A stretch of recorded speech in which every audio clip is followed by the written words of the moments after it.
Meskipun apa yang disebut pot pengumpul api memang memiliki efek yang besar, Xiao Yan, sebagai pemilik api hati jatuh, dia jelas tahu bahwa sisa-sisa api hati pada akhirnya adalah tubuh yang terpisah dan tidak akan sekuat itu. Sebagai api hati jatuh yang sebenarnya, Xiao Yan perlahan mendorong pintu logam berat itu. Sementara pintu mengeluarkan suara berderit, udara panas segera menyapu seperti kawanan lebah, seolah-olah telah disegel selama bertahun-tahun yang tak terhitung jumlahnya. Suqian mengulurkan tangannya dan dengan lembut melambai di depannya.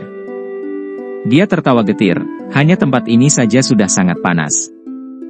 Saya benar-benar tidak berani membayangkan betapa menakutkannya hal itu di dunia magma. Anda yakin ingin berlatih di sini? Xiao Yan merentangkan tangannya dan menghirup energi panas dalam-dalam.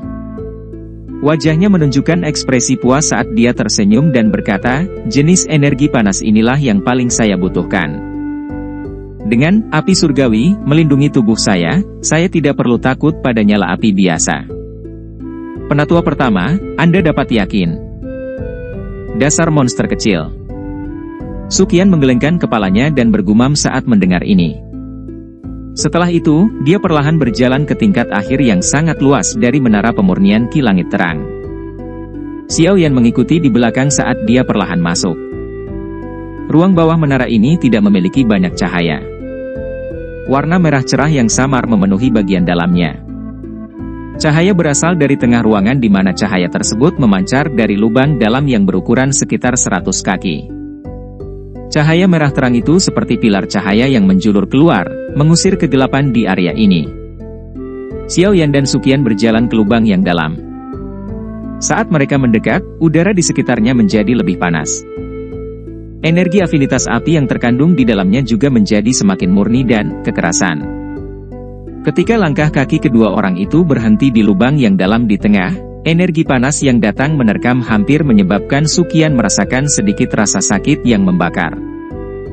Dia tidak berlatih metode Ki afinitas api. Karenanya, energi tunggal padat semacam ini tidak menyenangkan baginya. Xiao Yan menarik napas dalam-dalam dengan sekuat tenaga saat dia berdiri di samping lubang. Gelombang energi panas mengikuti hidungnya dan memasuki tubuhnya. Akhirnya, itu mengalir di dalam tubuhnya dan menyebabkan dia dengan cepat menjadi sangat panas. Xiao Yan tidak tahu apakah itu ilusi, tetapi api hati jatuh di dalam tubuhnya telah tampak jauh lebih hidup saat ini. Xiao Yan menjulurkan kepalanya saat tatapannya menyapu bagian dalam lubang yang dalam. Kemerahan cerah memasuki matanya. Aura panas menyembur keluar dari lubang, tampak semarak gunung berapi. Masih ada jarak yang cukup jauh dari pintu masuk magma, tetapi bahkan dengan celah seperti itu, aura panas tetap kuat tanpa melemah. Mempelajari lubang yang dalam, Xiao Yan sedikit memutar tenggorokannya. Sukacita yang sulit disembunyikan terpancar dari dalam matanya yang hitam pekat. Ini jelas merupakan tempat pelatihan harta karun untuk Xiao Yan. Jika dia bisa berlatih untuk jangka waktu tertentu di tempat ini, kekuatannya akan meningkat secara signifikan. Karena Anda yakin bisa berlatih di sini, saya tidak akan menghentikan Anda. Xin Lan akan pergi setelah waktu yang cukup lama. Dengan demikian, Anda masih punya banyak waktu untuk berlatih. Karenanya, Anda tidak perlu cemas, jadi luangkan waktu Anda. Meskipun seseorang akan menolak jika seseorang tidak maju dalam hal pelatihan, dia harus melakukannya sesuai dengan kemampuannya. Seseorang akan gagal mencapai apapun jika dia terlalu cemas. Suqian tersenyum dan berbicara setelah melihat sikap ceria Xiao Yan. Iya. Aku akan membantumu memberitahu kakak keduamu, dokter peri kecil, dan sisanya tentang masalahmu berlatih di tempat ini. Saya juga akan meminta mereka untuk tidak khawatir. Saya akan mengirimkan beberapa sesepuh yang mempraktikkan metode Ki afinitas api di sini nanti. Jika ada perubahan tak terduga yang terjadi, mereka akan menjadi yang pertama menyadarinya. Terima kasih banyak, penatua pertama. Xiao Yan tersenyum sedikit dan mengangguk setelah tahu Suqian akan mengatur semuanya dengan benar. Suqian melambaikan tangannya dan berkata, kenapa kamu masih sangat sopan padaku? Sekarang, Anda dapat masuk dan mencobanya. Saya akan membantu berjaga-jaga sebentar. Jika terjadi kecelakaan, Anda harus mengirim sinyal dan saya akan turun untuk menyelamatkan Anda. Xiao Yan sekali lagi mengangguk. Tatapannya segera beralih ke lubang yang dalam di mana orang tidak bisa melihat akhir. Dia menarik napas dalam-dalam dan mengatupkan giginya. Tanpa ragu-ragu, tubuhnya bergerak dan melompat masuk. Seruan tiba-tiba keluar dari mulut Xiao Yan begitu dia melompat ke lubang yang dalam. Sesaat sebelumnya, dia sepertinya merasakan samar-samar perasaan memanggil yang sangat samar dan tidak diketahui dari jauh di bawah. Angin panas dan liar bersiul melewati telinga Xiao Yan saat tubuhnya jatuh ke dalam lubang. Saat dia mendekati dunia magma bawah tanah, udara di sekitarnya juga menjadi lebih panas. Api hijau giok samar mengalir dari tubuh Xiao Yan, mengisolasi suhu tinggi dunia luar. Tatapannya menatap warna merah murni di bawah, dan dia dengan lembut menghirup udara. Kehati-hatian diam-diam muncul di dalam hatinya. Tempat semacam ini bukanlah tempat yang biasa digunakan untuk bermain. Sangat berbahaya di sini. Jelas tidak salah untuk berhati-hati. Perasaan pemanggilan samar sebelumnya berlanjut sesaat sebelum tersebar dan menjadi tidak terlihat. Adegan aneh semacam ini menyebabkan Xiao Yan bertanya-tanya apakah itu ilusi. Xiao Yan terus turun untuk beberapa saat sebelum matanya tiba-tiba melebar. Pada saat ini, hal yang muncul di depannya adalah dunia magma yang sangat luas, dan sepertinya tidak ada habisnya. Kolam magma merah terang yang besar memancarkan energi panas yang menyebabkan seseorang merasa asfiksia. Meskipun seseorang berada di dekatnya, udara panas menyebabkan seseorang mengalami kesulitan untuk bertahan. Gelembung besar melonjak keluar dari magma dan muncul di permukaan. Akhirnya, mereka pecah satu persatu. Gelombang udara panas, disertai asap putih, menyebar dari mereka. Uap yang berasal dari bawah tanah memiliki panas yang mengejutkan dan bau yang membuat tidak nyaman. Dikabarkan bahwa uap jenis ini mengandung sejenis racun api yang akan menyebabkan banyak masalah jika diserap ke dalam tubuh. Sebuah pikiran terlintas di hati Xiao Yan saat sayap tulangnya yang seperti giok perlahan menyebar dari punggungnya. Sayapnya mengepak dengan lembut dan menstabilkan tubuhnya di atas dunia magma. Tatapan Xiao Yan dengan hati-hati menyapu ke sekelilingnya saat tubuhnya tetap tergantung di udara. Dunia magma ini sama seperti saat dia meninggalkannya saat itu.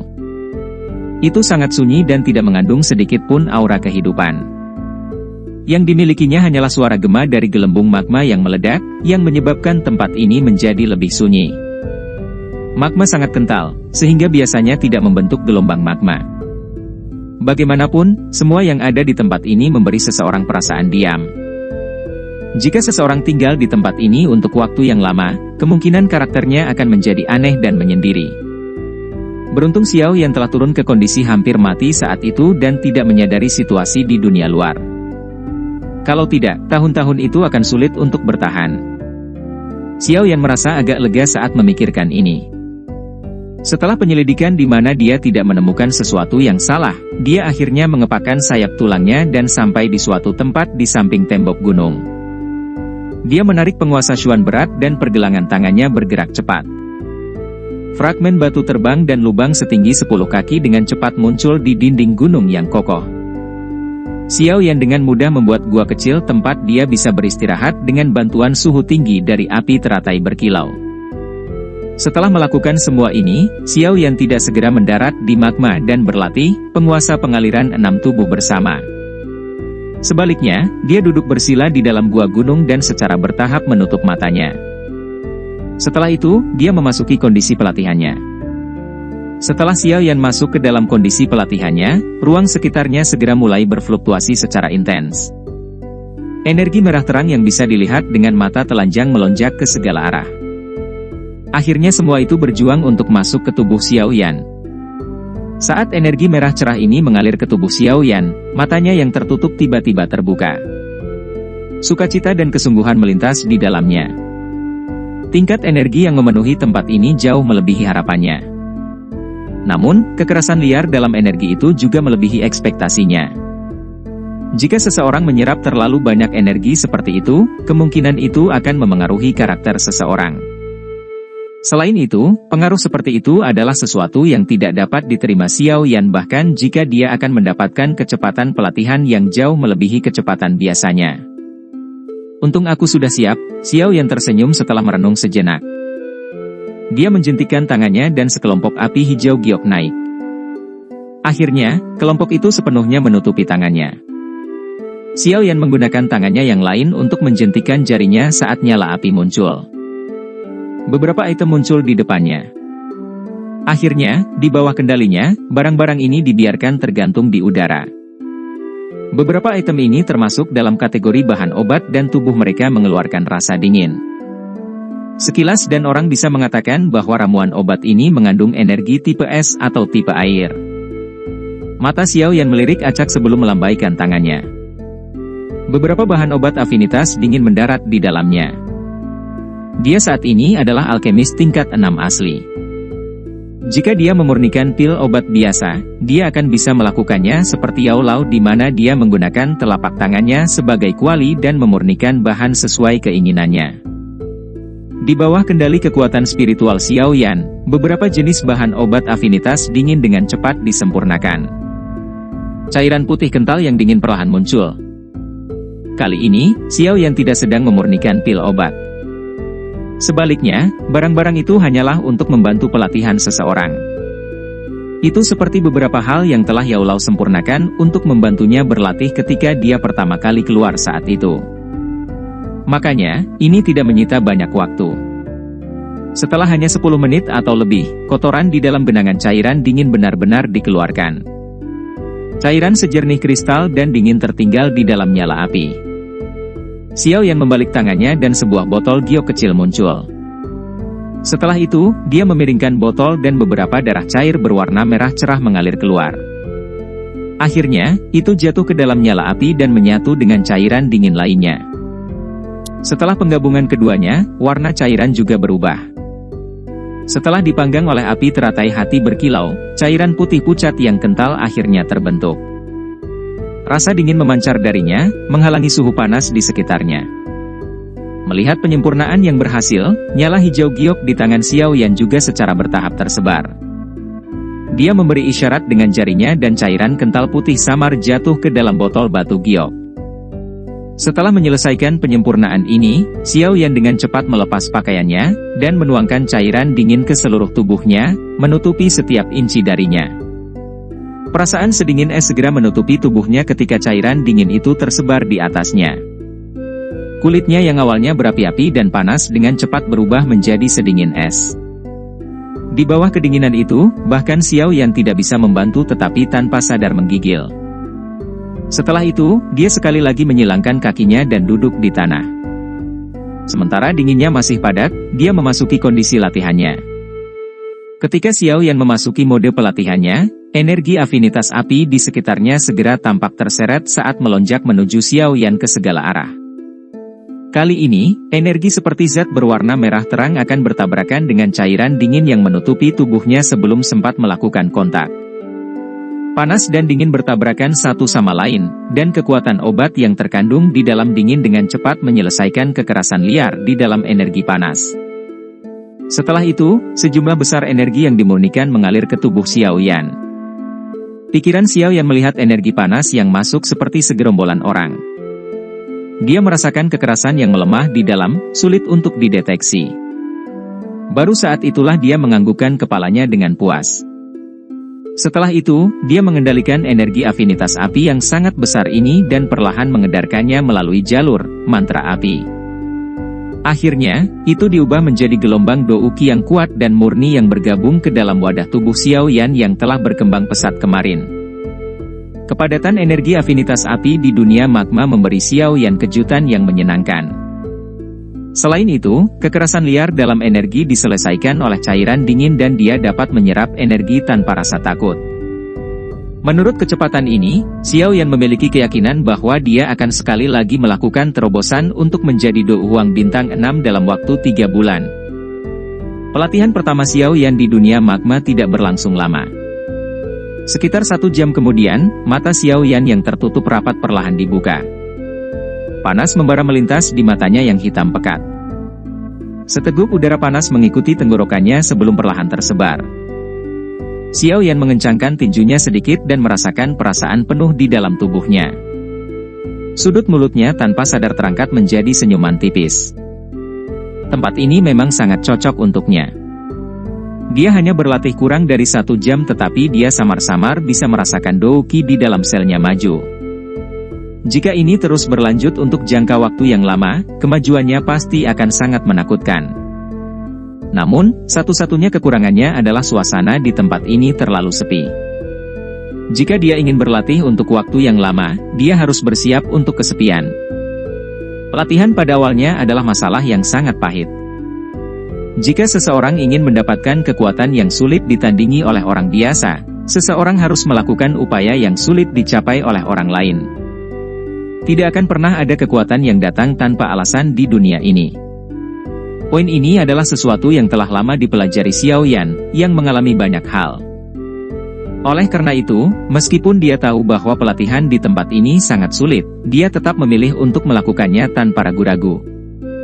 Xiao Yan akhirnya mulai berlatih, 6 penguasa pengaliran tubuh bersama, setelah membiasakan diri dengan dunia magma selama 1 hari penuh. Lingkungan di tempat ini benar-benar sempurna saat digunakan untuk latihan. Pelatihan awal secara alami adalah yang paling sulit. Karena, 6 penguasa pengaliran tubuh bersama, adalah kelas tinggi, sulit untuk berlatih. Namun, beruntung bakat pelatihan Xiao Yan unik. Selain itu, dia memiliki jejak spiritual di dalam gulungan untuk mengajarinya, memungkinkan dia untuk menyimpan cukup banyak jalan memutar dalam pelatihannya. Oleh karena itu, setelah berlatih dengan getir selama beberapa hari di dunia magma dan mengalami banyak bahaya magma yang menyentuh tubuhnya, dia perlahan-lahan memperoleh pemahaman sederhana. Dia sudah bisa mencapai tahap ini saat dia menampilkannya. Meskipun masih ada jarak yang jauh untuk berhasil menguasainya, mampu mencapai level seperti itu dalam beberapa hari sudah sangat bagus. Selama Xiao Yan diberi waktu yang cukup. Dunia magma yang sunyi senyap tidak memiliki konsep waktu apapun. Namun, Xiao Yan juga tahu bahwa sudah sekitar 10 hari sejak dia memasuki tempat ini. Dia telah memperoleh cukup banyak selama 10 hari ini. Tidak hanya kekuatannya telah distabilkan dengan kuat pada level bintang 5 Dou Huang, tetapi dia bahkan lebih akrab dengan 6 penguasa pengaliran tubuh bersama. Selain itu, setelah periode adaptasi ini, Xiao Yan juga menjadi semakin nyaman dengan dunia magma ini. Setelah adaptasi ini, perasaan pemanggilan misterius yang Xiao Yan rasakan samar-samar ketika dia tiba sekali lagi muncul. Kali ini, indranya bahkan lebih jernih. Setelah penyelidikan yang cermat, dia terkejut menyadari bahwa target pemanggilan, tampaknya adalah api jantung yang jatuh di tubuhnya.